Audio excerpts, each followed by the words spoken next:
Welcome to the National Greenhouse and Energy Reporting training video series. This series is delivered by the Clean Energy Regulator and aims to help you report under the National Greenhouse and Energy Reporting Act 2007, also known as the NGER Act. This video will cover emissions and energy sources and activities under the NGER Act.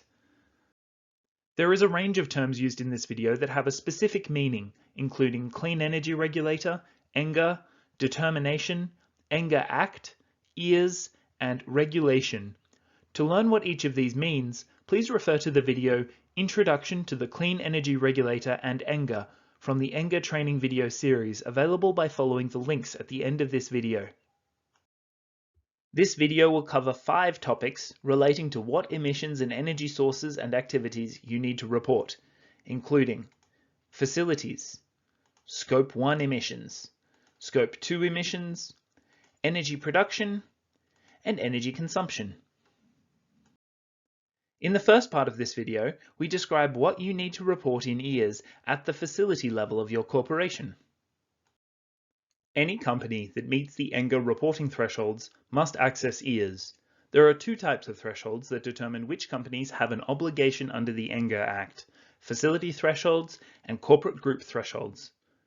The facility thresholds are 25 kilotons or more of total Scope 1 and Scope 2 emissions, and production or consumption of 100 terajoules or more of energy. The corporate group thresholds are 50 kilotons or more of total Scope 1 and Scope 2 emissions, and production or consumption of 200 terajoules or more of energy.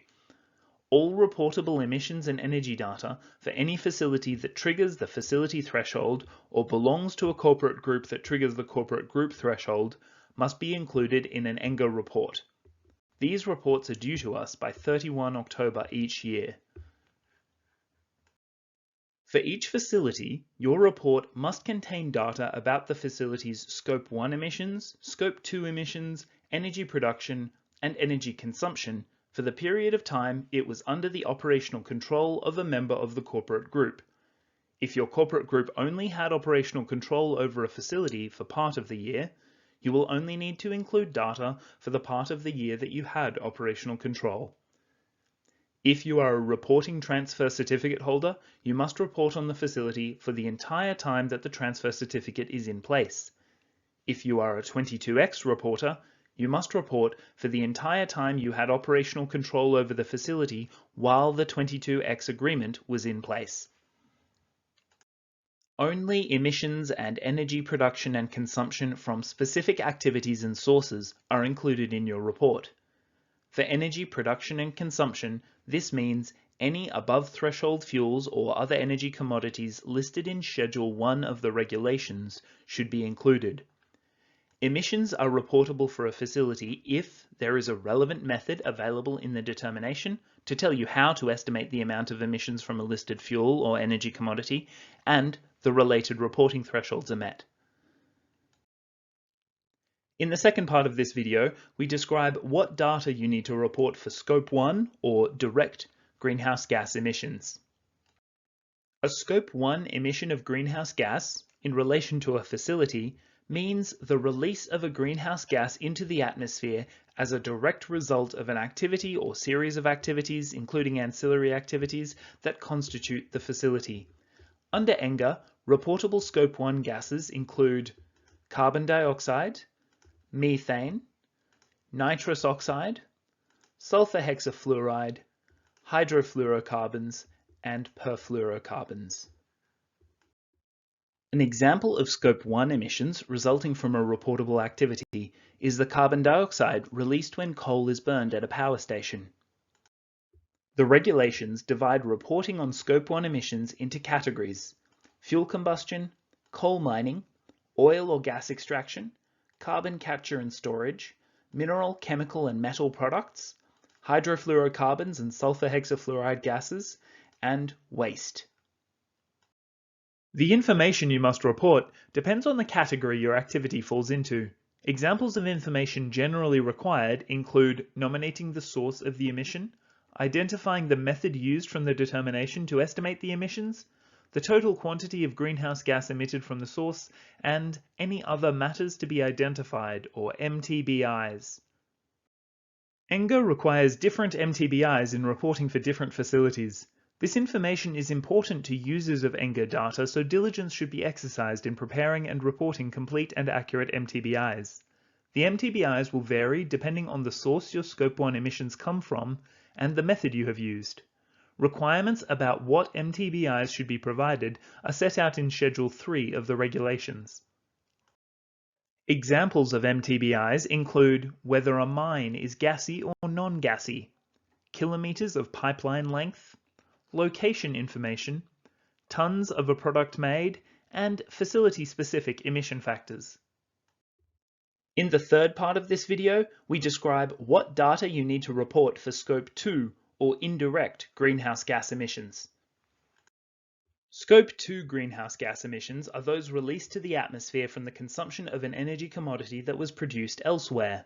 Regulation 2.24 sets out the meaning of Scope 2 emission. In relation to a facility, Scope 2 emission means the release of greenhouse gas into the atmosphere as a direct result of one or more activities that generate electricity, heating, cooling, or steam that is consumed by the facility but that do not form part of the facility. The determination sets out two methods for measuring Scope 2 emissions from the consumption of purchased electricity. For example, a power station burns coal to power its generators and in turn creates electricity. Burning the coal causes Scope 1 or direct greenhouse emissions to be emitted. If the electricity is then supplied to the grid and then consumed by a factory to power its machinery and lighting, the consumption of the electricity is considered to generate Scope 2 or indirect emissions. Scope 2 emissions are reportable if electricity consumed at a facility is purchased from the main electricity grid of a state or territory, a network other than the main grid, or direct connection from the producer. Please note that electricity produced and consumed at the same facility does not give rise to reportable Scope 2 emissions. The emissions from the production of electricity at a facility are reported as Scope 1 emissions. In the fourth part of this video, we describe what data you need to report for energy produced at your facility.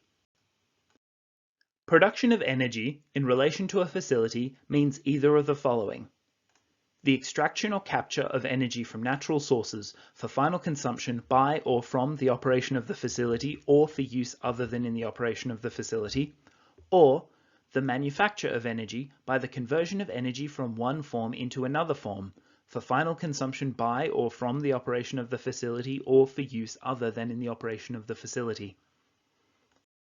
All energy from fuel production must be reported. There is no minimum threshold for reporting energy from fuel production, and production should be reported at the point the definition of production is first met.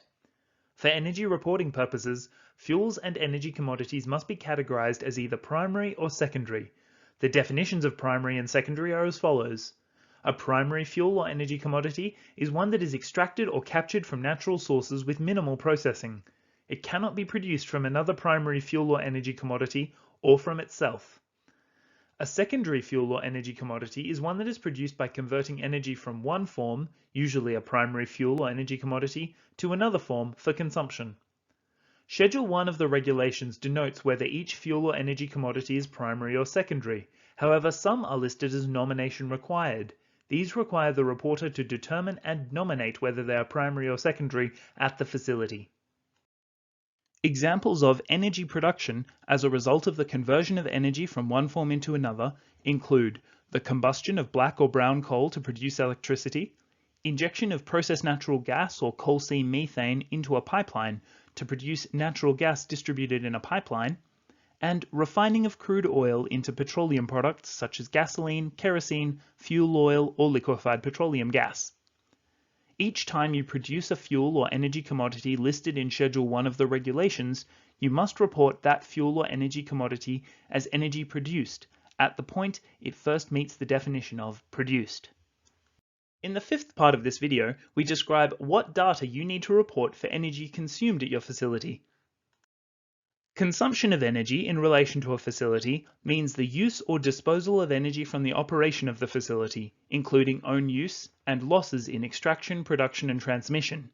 In other words, each time a fuel or energy commodity listed in Schedule 1 of the regulations is consumed at your facility, the consumption of that fuel or energy commodity must be reported. Note that use includes the consumption of energy in the conversion of one form to another form, i.e. energy transformations. Under NGER, energy conversions occur whenever a fuel or energy commodity listed in Schedule 1 of the regulations becomes another fuel or energy commodity listed in Schedule 1. In some cases, conversion may not involve any change to the chemical composition of the fuel or energy commodity. For example, when you inject coal seam methane that is captured for combustion into a transmission pipeline, it is considered to have been converted to natural gas distributed in a pipeline. Even though there may have been no change to the chemical composition of the energy commodity in this instance, this is considered to have been conversion from one energy commodity to another under Schedule 1 of the regulations. As such, you would need to include the consumption of coal seam methane that is captured for combustion to produce natural gas distributed in a pipeline. This video is from the NGER training video series. The Clean Energy Regulator has published a range of resources on its website, www.cleanenergyregulator.gov.au, to help you in your obligations to report under the NGER Act. To access our training video series, visit our website and search Videos. To access our more comprehensive written guidance documents, visit our website and search Guides and Fact Sheets. To access calculators to assist you in assessing reporting obligations, estimating uncertainty in emissions, and estimating emissions from solid waste and wastewater operations, visit our website and search Calculators. For more information or help with reporting under the NGER scheme, please contact us by calling 1300 553 542, emailing us at reporting@cleanenergyregulator.gov.au, or visiting our website at www.cleanenergyregulator.gov.au. This video has been developed by the Clean Energy Regulator to assist persons to comply with their reporting obligations under the NGER Act. This video should be viewed in conjunction with the NGER Act and supporting regulations and determination. Changes to legislation may affect the information in this video. The examples used in this video are for illustrative purposes only. This video is not intended to provide legal advice. If persons have concerns or questions about the application of legislation in their particular circumstances, they should seek professional advice.